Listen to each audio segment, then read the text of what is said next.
Anyway, all of these interruptions every time I start video, and then when you don't, it's like, I guess, working at a gas station. You sit down, you're bored, and as soon as you get something to eat, there you go.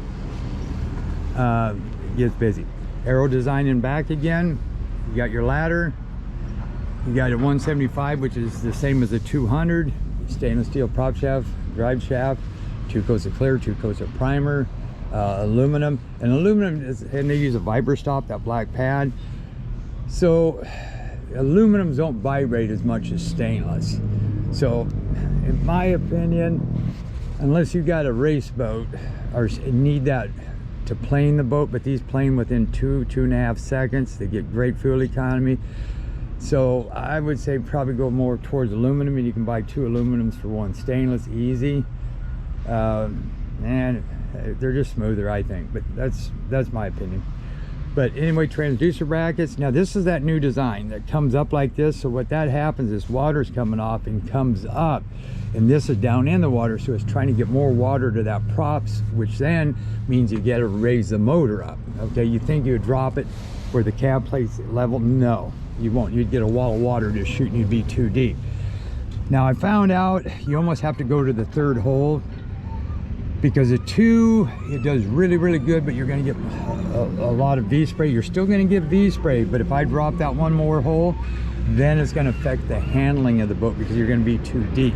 So this is about right, if I remember. Anyway, you got your probably 51 or 56 UHD transducer, 9.9, 11x7, 25 gear case. You got the big opening with the vent back here, so backing up, it releases the back pressure.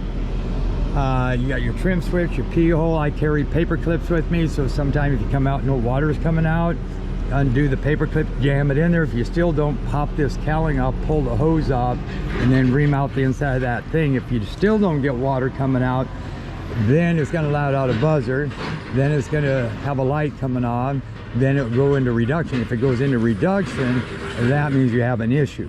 But if you take the cowling off, put your finger on the block up in here, and you go 1, 2, 3, and it doesn't burn you, you're probably okay. But if you tap, yowie, that hurts, okay?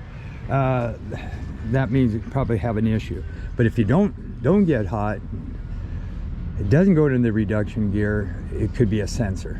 And I'm just saying, if you're out there 20 miles, you don't want to limp back in unless it's a beautiful day and you have time to kill with this 9.9.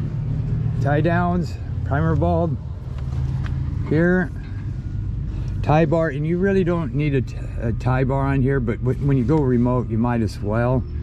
But you can steer with that motor. So if this was a tiller, I would say, nah, don't do that, because then you have to come back here and undo the tie bar and all that, where if you have a friction bar up there, you can just tighten it up and kick this one over and use that for your steering. Then when you want to, you come back and just start steering it.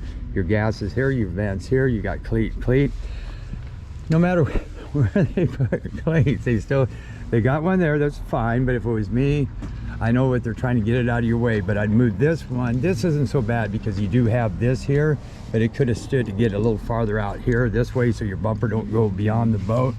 This one's fine, this is great. This is the one they normally forget about, but they also need one right about here. You could run a pop-up cleat, because just as this boat bends, you may have to come in hot with the bow of the boat. You're unprotected, this whole area. So you could do a pop-up right here to put a fender.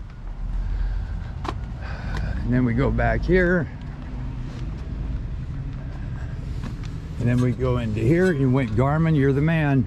Garmin's where it's at. You got your step here, that folds up. You got your plugs for electric reel or downriggers, worst down hose, battery switch on the outside, I like that. IC Tech coolers. Your Garmin, I'm going to check these out. Normally this blue light comes on. So cabin lights, deck lights, anchor lights, bilge pump, wiper. Turn on the key switch. You got your Garmin VHF. And I think I had this preset before. Got a nice little dash area, grab handles, little trays, somewhere to put your hand right there, your elbow. This is for your kicker. This is your main, little trays here. Kicker, key switch for your windlass. Got half a tank of gas. So you got the Yamaha fuel management, plus you got the tack. So that's good. You need to put fluid in here and bleed the system. You can tell, because if I'm going like this and that motor doesn't move, that means there's air in there. And they made that so you can mount things like maybe extra rod holders, whatever, crab nab it. See, so they already welded that, so you can